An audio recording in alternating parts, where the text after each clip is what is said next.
창세기 32장 1절부터 8절입니다.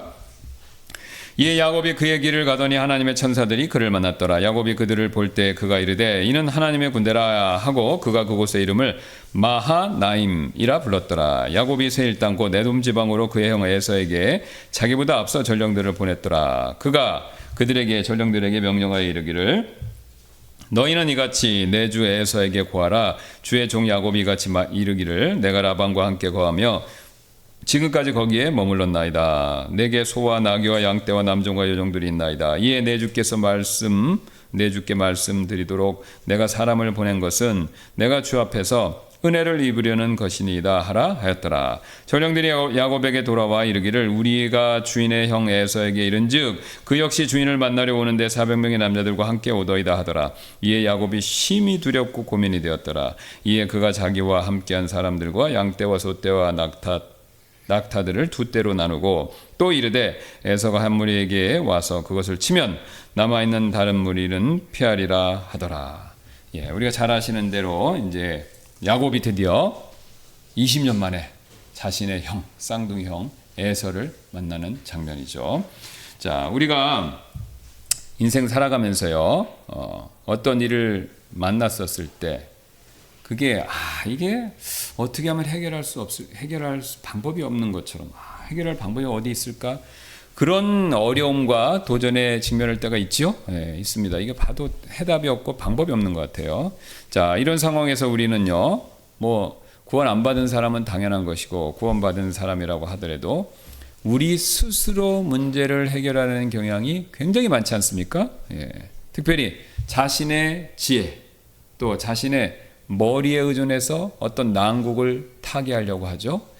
여러분, 그러나 이제 하나님께서는요, 우리 신앙인에게 있어서는 다르죠. 우리 하나님께서는요, 하나님께서 우리가 주신 두뇌, 머리, 지혜, 이거를 사용하는 거를 바라십니다. 그러나 우리가 가지고 있는 머리나 지혜를요, 하나님보다 더 믿고 의지하는 거, 그건 하나님이 원하시지 않는다는 거죠. 사용하는 거하고 그거를 의지하고 믿는 거는 천지차이입니다.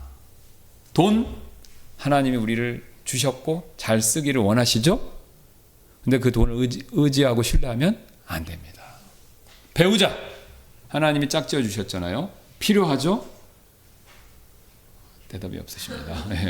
필요합니다. 필요해요. 그렇죠? 근데 그 필요하고 우리가 같이 살아야 되는데 서로 도와주고 도움도 주고받아야 되는데 그 배우자를요, 하나님보다 더 신뢰하고 의지해서는 안 된다 이거죠. 똑같습니다. 이 세상에 하나님이 좋은 것들을 너무 많이 주셨어요. 셀 수가 없습니다.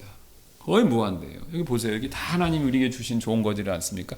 물론 하나님이 스피커나 마이크 이런 걸 직접 만드시진 않았지만 우리 인간에게 그런 걸 만들 수 있는 지혜, 또 능력, 또 이걸 만들 수 있는 재료 이런 걸 다 주신 거잖아요. 그래서 인간이 하나님 형상대로 지음받아서 이런 거를 다 하나님처럼 생각하고 계획하고 만들고 전기도 놓고 해서 다 이게 쓰는 거 아닙니까? 하나님께로부터 나오지 않은 게 없어요. 이게 무슨 마귀의 지혜로 된 것도 아니고 인간이 마귀의 형상으로 만들어진 것도 아니기 때문에 이건 다 하나님께서 주신 선물들의 일부다라는 거죠. 그런데 이 좋은 것들을 많이 주셨는데 그 좋은 것들을 신뢰하고 의지하면 안 된다라는 거죠. 누구보다도요? 하나님보다도. 이게 관건입니다. 자, 오늘 야곱에게서 하나님께서 보여주시기를 원했던 게 이거죠. 우리 아시는 것처럼 야곱은요, 힘도 장사요. 돌쇠 말씀드렸죠. 그다음에 머리도 좋아요. 기가 막혀요. 이따 뒤에 살펴보겠지만 에서가 400명 온다고 그러니까 금세 머리가 번쩍하더니 둘로 나누면 한 대를 치면 한 점 피겠다. 이 생각을 즉시로 해나잖아요. 이게 보통 사람이 하는 게 아닙니다. 그러니까 위기 대처 능력이 보통이 아닌 겁니다. 근데 야곱이 대단한 사람인데 그에게 문제점은요, 자신의 그 대단함을 하나님보다 은근슬쩍 더 신뢰했다. 바로 이거죠. 바로 이거죠. 이게 바로 우리가 야곱에게서 오늘 배울 수 있는 교훈의 핵심이 되겠습니다. 자, 이제 라반과 헤어진 후에 고향으로 이제 무사히 돌아오는 과정에 야곱은요, 하필 하나님의 천사들을 만납니다. 신기하게 1절이죠. 이에 야곱이 그의 길을 가더니 하나님의 천사들이 그를 만났더라. 야곱이 그들을 볼 때 그가 이르되 이는 하나님의 군대라 하고 그가 그곳의 이름을 마하나임이라 불렀더라. 자, 이게 신기한 게요. 야곱의 삶에서 천사가 이제 이게 두 번 뒤에 또 한 번 나옵니다. 그 약복강 우리가 그 약복 내가 거기서 이제 물론 이제 거기서 나오는 뒤에 우리가 다음 시간에 살펴보겠지만 거기서 만난 천사는 이제 성육신 하시기 전에 예수님이 되죠. 근데 앞에서 두 번은 천사가 맞습니다. 그래서 베델에서 한 번 20년 전에 베델에서 꿈에서 천사를 봤지 않습니까? 그런데 이제 지금 그때는 이제 하늘에서 사닥다리를 타고 오르락 내리락 하는 걸 봤어요. 자, 근데 이게 두 번째 천사는요, 맨정신에, 맨눈에, 잠이 아니죠. 깨어 있을 때 딱 본 겁니다. 그리고 눈앞에서 그것도 직접적으로 본 거죠. 그러니까 실제 천사를 만나는 경험을 한 겁니다. 20년 전에는요, 특이하게도 라반을 만나기 전에 천사를 봤어요. 그리고 하나님이 그 꿈 가운데서 천사를 통해서 보호해 주실 것을 약속했죠. 근데 지금 20년이 지난 이 시점에서는요, 누구를 만나기 전에요? 에서를 만나기 전에 또 천사를 본 겁니다. 그래서 이 마하나임이라고 지었는데 이게 무슨 뜻이냐면 두 개의 진영이 뜻입니다. 그러니까 야곱이 자신의 삶에서 두 개의 하나님의 진영, 군대 진영을 본 거예요. 베들에서 한번 보고 지금 여기서 보고. 근데 둘 다 천사들이에요. 복수입니다. 왜? 그 천사들이 오르락 내리락 하는 걸 본 거거든요. 여기서도 군대라고 그랬습니다. 그러니까 천사들을 쫙 본 거예요. 그러니까 두 번 하나님의 진영, 군대를 본 겁니다. 자, 하나님께서 앞서서 야곱을 라반으로부터 보호해 주셨던 것처럼 이제는 에서로부터 보호해 주실 것이다 라는 것을 천사를 통해서 하나님께서 그것을 확증해 주신 것이죠. 자, 여기서 우리 천사에 대한 교리를 한번 살펴볼 필요가 있습니다. 하나님께서는 이제 천사를 통해서 우리를 보호해 주시는 역할을 합니다. 예. 물론 이제 우리가 천사들을 너무 많이 강조하거나 또 의식해서는 안 되죠. 예. 그렇다고 해서 천사가 우리를 위해서 하는 일을 과소평가하거나 폄하해서도 안 됩니다. 자, 하나님께서는요, 천사들의 목적이 뭐냐면 하나님께 영광을 돌릴 목적으로 우리를 보호하고 하나님을 일을 하도록 그렇게 보내셨죠. 근데 우리는 천사가 하나님도 안 보이고 예수님도 안 보이지 않습니까? 부활승천하신 후에 볼 수가 없으니까. 또 성령님도 안 계세요. 근데 영적인 존재로 우리가 보일 수 있는 존재는 천사밖에 없어요. 그러니까 우리는 자꾸 눈에 보이는 게 익숙하니까 천사를 보고 싶어하고 천사를 흠모하고 또 천사를 숭배하기도 한다라는 거죠. 그러나 성경에서 보면 천사가 그런 것을 거부하는 내용이 나옵니다. 계시록 22장 8절 9절 보시면 아시는 내용인데 나 요한이 이것들을 보았고 그것들을 들었노라. 이제 하나님께로부터 계시를 보았고 들은 거예요. 내가 듣고 본 후에 내게 이것들을 보여준 천사의 발 앞에 경배하려고 엎드렸더라. 환상 가운데 밤모섬에 있다 환상 가운데 이게 올라갔는지 봤는지 모릅니다. 그러나 어쨌든 올라갔든지 봤든지 거기서 하나님의 놀라운 계시의 신비를 천사를 통해서 보고 들은 거예요. 그래서 입이 딱 벌어지는 거죠. 제가 누누이 말씀드렸잖아요. 우리는 천국 가면 입 딱 벌어진다고요. 천국의 아름다움과 놀라움뿐만 아니라 거기에 계신 하나님의 거룩하심, 이 창조물을 초월하는 그분의 초월하심 때문에 압도를 당합니다. 그러니까 대단한 걸 보는 거예요. 가서 그냥. 근데 그 대단한 내용을 천사를 통해서 들은 겁니다. 보고 배운 거죠. 그러니까 너무 충격을 받고 너무 감사해서 자기도 모르게 사도 요한이 얼떨결에 천사의 발 앞에 경배를 한 거예요. 그때 그랬더니 천사가 따끔하게 이런 말을 하죠. 그때 그가 내게 이르기를 너는 주의하여 그리하지 말지니 나는 내 동료 종이요 내 형제 예언자들에 속한 자며 이 책의 말씀들을 지키는 자들에 속한 자이기 때문이라. 너는 하나님께 경배하라. 여러분 천사 착하죠? 네. 우리 같으면 우리가 조금 아는 지식 그런 게 있으면요 누가 인정해 주고 그러면 그건 막 자랑하기에 정신이 없는데 천사는 이거보다 더 우리가 아는 것보다 대단한 지식, 대단한 것을 가르쳐 주고도요 뭐라고 얘기합니까? 하나님께만 경배하라. 나한테 엎드리지 말고 하나님께만 경배하라는 거예요. 천사다운 거죠. 예. 자, 이처럼요 천사는요 자신을 드러내지 않습니다. 그러니까 천사의 임무가 뭐냐면 우리를 돕는 건데 특징은 자기를 안 드러낸다는 거예요. 그러니까 조금 드러낼 때가 있는데 사람들이 그걸 보고 막 천사를 숭배하려고 그러니까 오늘 천사가 얘기한 것처럼 자기를 경배하는 거 하지 말고 하나님을 경배하라 이렇게 얘기하죠. 자, 그렇다고 해서 우리가 천사의 이제 사역을 과소평가하거나 몰라서는 안 되겠죠. 성경은요 하나님께서 천사들을 통해서 우리를 보호하신다는 사실을 굉장히 많이 강조하고 있습니다. 그리고 우리가 우리가 천사가 우리를 보호해 주신다라는 사실을 성경 말씀을 통해서 알고 믿을 때, 하나님이 나를 이렇게 보호해 주시는구나. 하나님에 대해서 더 신뢰할 수 있게 되죠. 자, 우리를 보호하신다는 사실이 출애굽기 23장 20절에 이제 나와 있죠. 보라, 내가 한 천사를 내 앞에 보내어 길에서 너를 보호하며 내가 예비한 곳에 너를 데리고 들어가게 하리라. 이 천사가 이제 성육신 하시기 전에 그리스도로 우리가 보이는데, 어쨌든 천사를 보내서 보호하신다 분명히 말씀하십니다.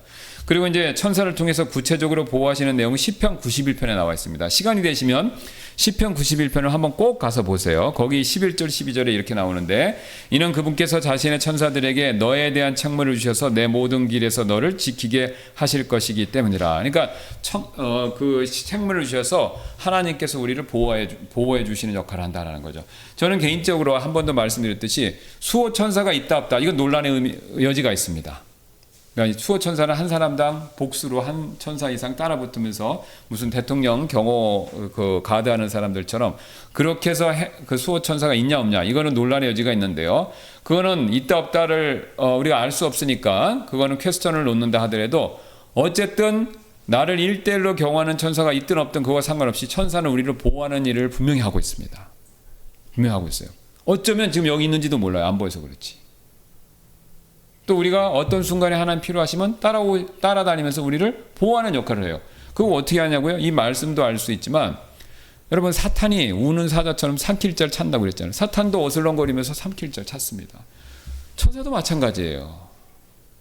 천사도 구원받은 자들을 섬기는 종이기 때문에 구원받은 자들 주변에서 보호하고 있는 거예요. 하나님이 그렇게 보내셨고, 또 특별한 일이 있을 땐 더 보내시고. 자, 여기서 근데 우리 한 가지 이제 중요한 특징을 발견할 수가 있는데, 우리의 보호하심의 하나님의 사역에 있어서 성령님의 보호하심과 천사의 보호하심의 차이가 있습니다. 성령님의 보호하심은요, 내적인 거예요. 우리 마음 안에서 영적으로, 그러니까 내 마음 안에서 영적으로 나를 보호해 주시는데, 천사는요, 내 마음 안에 들어오는 게 아니지 않습니까? 외적으로, 물리적으로 보호해줘. 물리적으로. 천사는 항상 구약에서 말씀 보면 물리적인 행동을 취해요.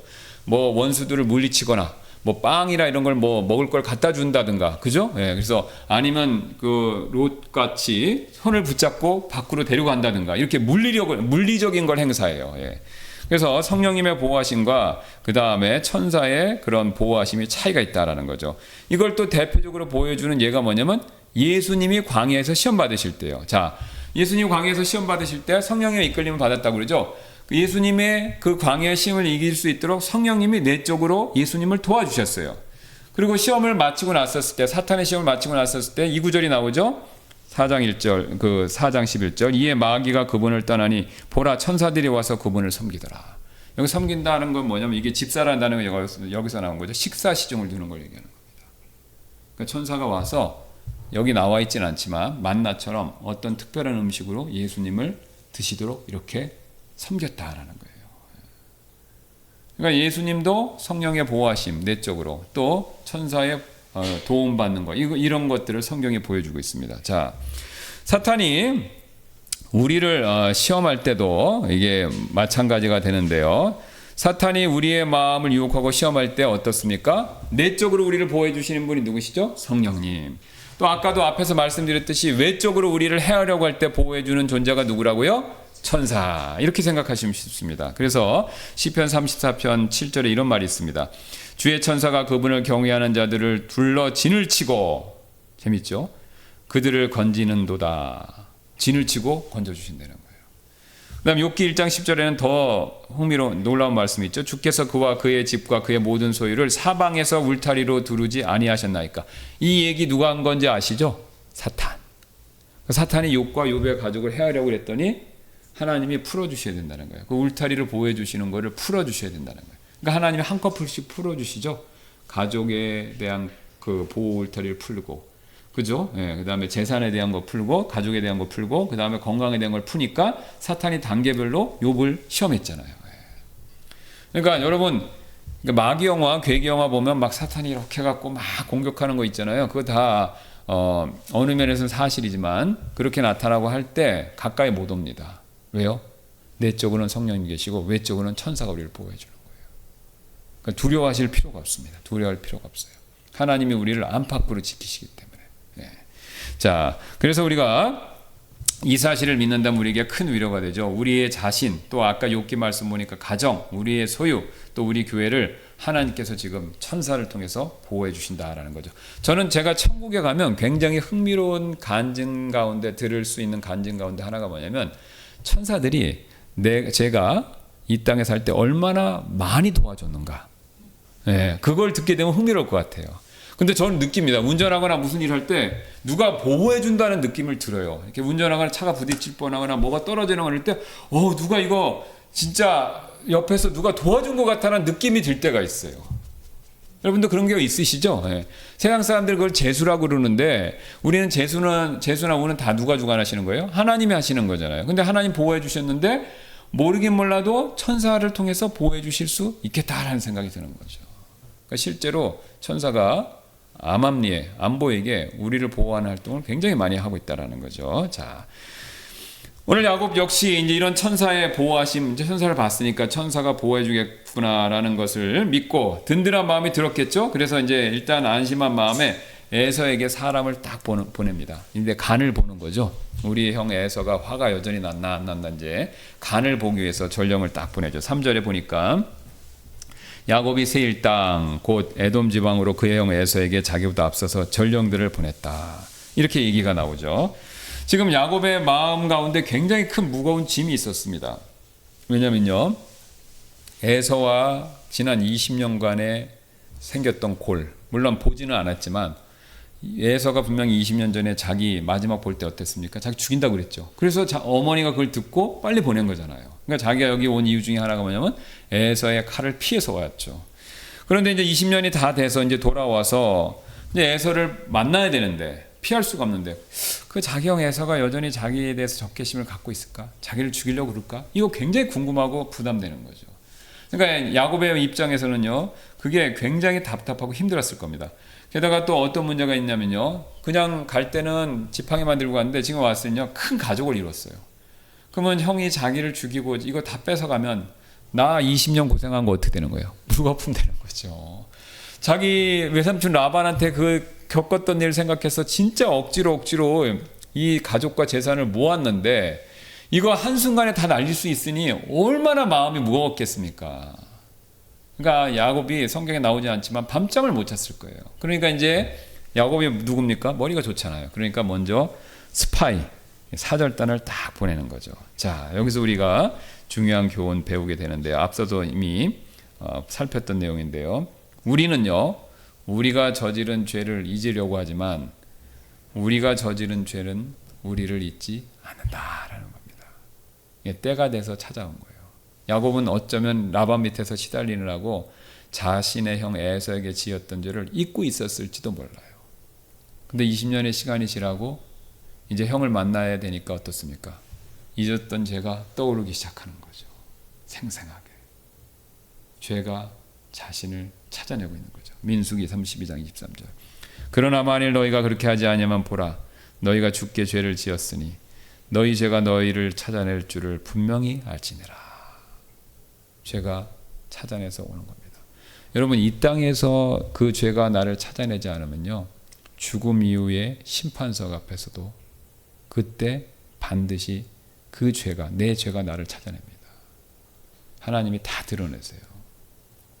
하나님 우리 죄를 질 때마다 진노를 쌓고 계시고 그 진노를 쏟아부으셔야 되기 때문에 하나님이 심판 앞에서 그 죄들을 다 드러내신다는 겁니다. 그러니까 인간은요, 사람은요, 하나님의 심판을 피할 수가 없어요. 이 땅에 있는 동안에도 하나님이 그걸 드러내시는 거예요. 오히려 그게 어쩌면 잘 된지도 모릅니다. 왜요? 그 죄가 나를 찾아내서 내가 그 죄에 대해서 해결하고 회개할 수 있는 기회가 있으니까요. 근데 그 죄를 찾아내지, 그 죄가 내 사는 동안 나를 찾아내지 않으면요, 그게 넘어가는 것 같고 그대로 죽음을 맞이하는데 그렇지 않습니다. 죽음 이후에 그 죄가 나를 찾아낸다는 거죠. 어디에서요? 하나님의 심판석 앞에서. 그러니까 우리가 죄 짓는 것을 굉장히 조심해야 됩니다. 왜요? 반드시 찾아낸다는 거죠. 야곱이 이 기억이 다시 형에 대한 죄, 그것이 다시 떠오를수록 어떻습니까? 양심의 가책이 돼서 무척 괴로웠겠죠. 또 복수할까봐 칼을 가지고 복수할까봐 굉장히 두려웠겠죠. 근데 재밌는 것은요, 앞에서 야곱이 라반의 죄에 대해서 엄청 책망을 했어요. 그죠? 엄청 책망을 했어요. 근데 이제 그 책망을 누가 들어야 됩니까? 자기가 들어야 되는 거예요, 이제. 자기 형한테 들어야 되는 거죠. 자, 이처럼 이 죄로 인한 죄책감, 그 다음에 죄책감으로 인해 생긴 괴로움, 이거 굉장히 우리를 괴롭게 만들죠. 피할 수가 없습니다. 이런 죄책감으로부터 해결될 수 있는 유일한 방법은 하나밖에 없습니다. 우리의 죄를 주님 앞에 고백하고 자백하고 회개하는 거죠. 고백하고 회개하는 거, 이거밖에 없습니다. 왜 그렇죠? 하나님께서는 예수 그리스도를 통해서 우리의 모든 죄를요 이미 다 용서해 주셨어요. 여러분, 이게 얼마나 큰 은혜입니까? 내가 죄를 지었는데 그 죄를 해결하려면 가서 빌거나 손해를 배상하거나 아니면 그 대가만큼 뭔가를 하는 게 아니라 하나님 앞에 그 죄를 인정하기만 하면 돼요. 왜요? 하나님이 그 죄에 대한 형벌, 대가, 이거를요 예수님을 통해서 다 해결해 놓으신 거예요. 다 이미 지불하신 거예요. 다 이미 하나님께서 그것에 대해서 아무런 문제가 없이 조치를 취해 놓으신 거예요. 그러니까 우리가 그걸 믿고, 하나님, 이게 제가 이런 죄에 졌는데 잘못했습니다, 용서해 주세요, 이렇게 고백만 하면 되는 거죠. 아이가 사고를 쳤어요. 뭘 망가뜨렸어요. 그리고 학교를 갔어요. 그래서 집에서 학교에 있는 동안 얼마나 마음이 괴롭겠어요. 아빠가 좋아하는, 집에 무슨 골동품 갔는데 그걸 망가뜨린 거예요. 그러면 그거 가본데 할아버지부터 받은 건데 그거 망가뜨려서 나 큰일 났네. 이제 집에서, 학교에서 얼마나 마음 좋았겠습니까? 그런데 사실은 아버지가 그 골동품이 망가졌지만 그걸 다 어떻게 조치를 해갖고 보험을 들어놓거나 그래서 고치거나 보험으로 보상을 받는 거예요. 근데 얘는 그걸 모르는 거예요. 그럼 어떻습니까? 큰일 났다, 나는 괴로워 죽겠죠. 그러나 자기가 그걸 집에 돌아와서 아버지한테 인정하고 사실을 구하면 어떻게 하겠습니까? 걱정하지 마, 아빠가 이거 보험 들어놔서 했으니까 다 해결된 거야. 이렇게 얘기를 들으면 얼마나 그 마음이 가볍고 기쁘겠습니까? 그러니까 하나님이 이런 방식으로 우리의 모든 문제를 해결해 놓으셨는데, 단지 우리가 그거를 끙끙 앓고 내가 짊어지고 어떻게 하면 좋을까 이렇게 고민하는 것, 이게 바로 우리의 문제점이다라는 거죠. 그래서 우리가 죄를 졌을 때 문제가 아니라요, 그 죄로 인해서 생기는 죄책감을 어떻게 잘 해결할 것인가, 이게 바로 문제입니다. 그래서 이 죄책감을 잘 해결하기 위해서는요, 주님 앞에 회개하고 고백해야 된다.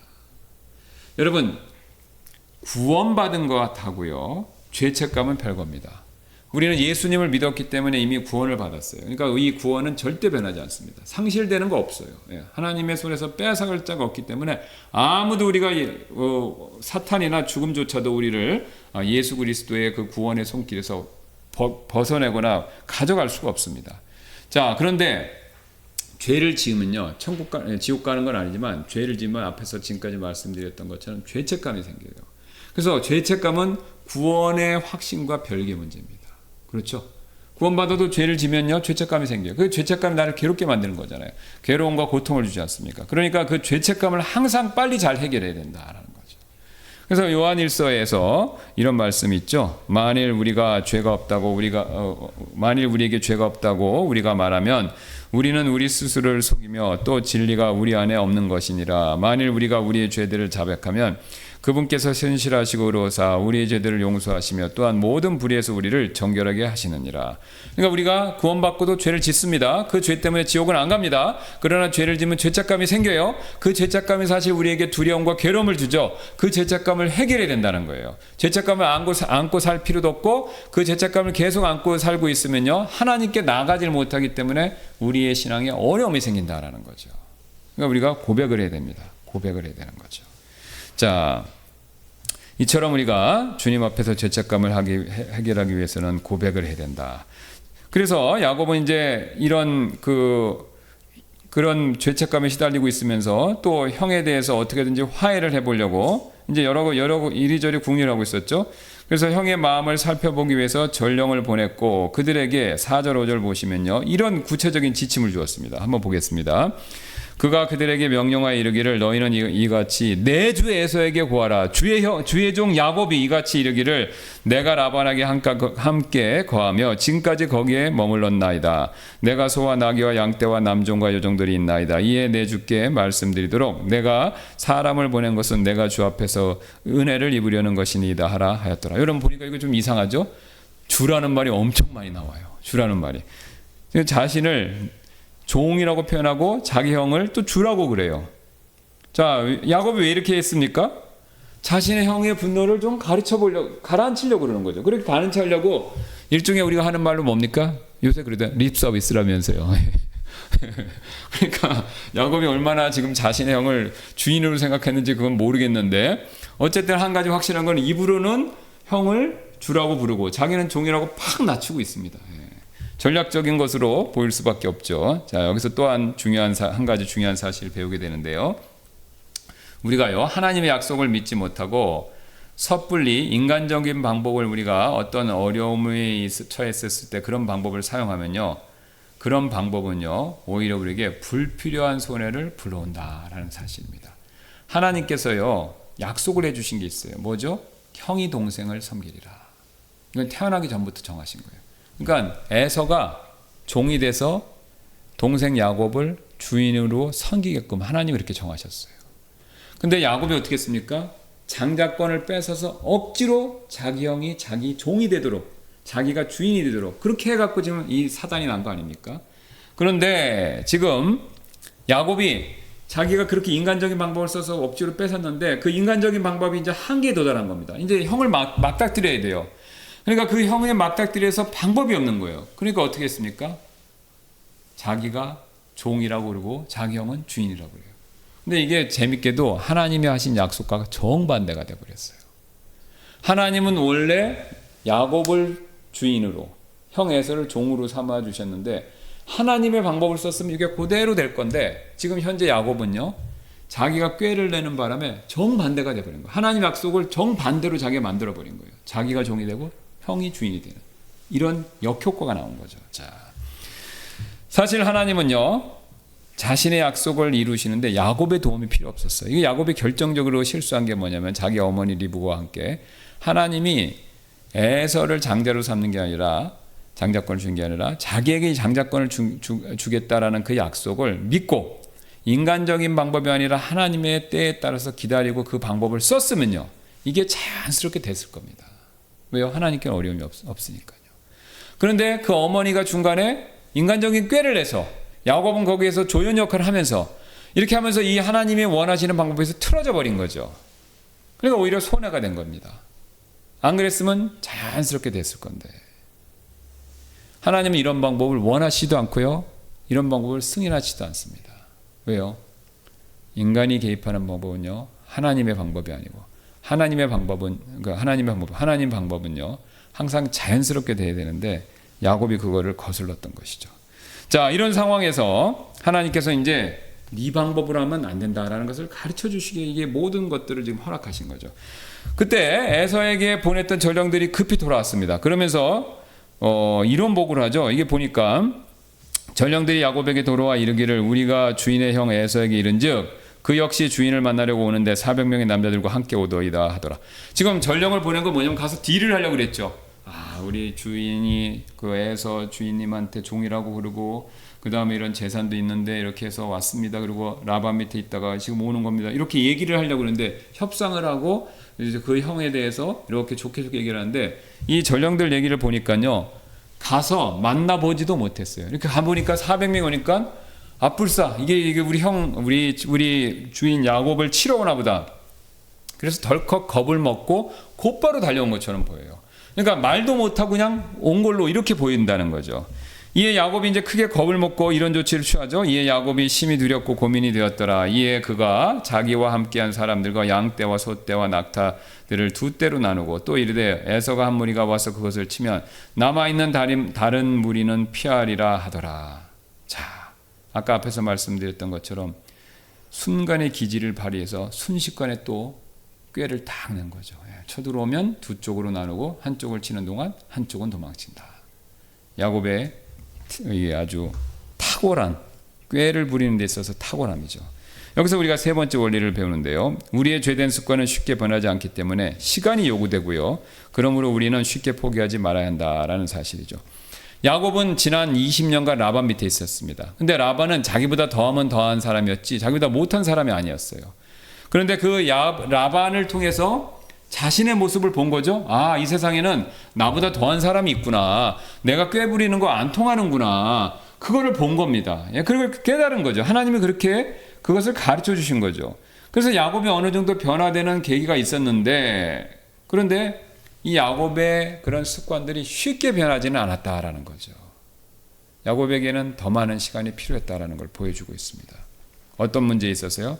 자신의 문제를 자신의 꾀와 계획과 노력으로 스스로 해결하는 습성, 이거를 야곱이 고치는 데 있어서 더 많은 시간이 필요했다라는 것이죠. 사실 우리가 뭘 계획을 세우는 거, 이거 잘못된 거 아닙니다. 그렇다고 해서 뭐 계획 세우지 말라 이런 뜻이 아닙니다. 계획을 세우고 대비하는 거, 이거 잘못된 게 아니죠. 자, 그러나 계획을 세우고 대비하기에 앞서서 하나님께 아뢰고 기도해서 하나님의 지혜 가운데 계획도 세우고 하나님의 인도하신 가운데 대비도 해야 된다 이겁니다. 이거 없이 하는 거 하나님이 원하시지 않는 거예요. 아이를 손잡고 가는데 아이가 넘어질 것 같아요. 그러면은 엄마 아빠가 어떻게 손을 안 넘어지게 딱 잡지 않습니까? 넘어지지 말라고. 근데 아이가 좀 컸다고 시건방지면요 손을 딱 뿌리쳐요. 그리고 자기가 걷는 거예요. 그럼 부모님 입장에서 어떻습니까? 걱정되지요. 우리가 그렇습니다.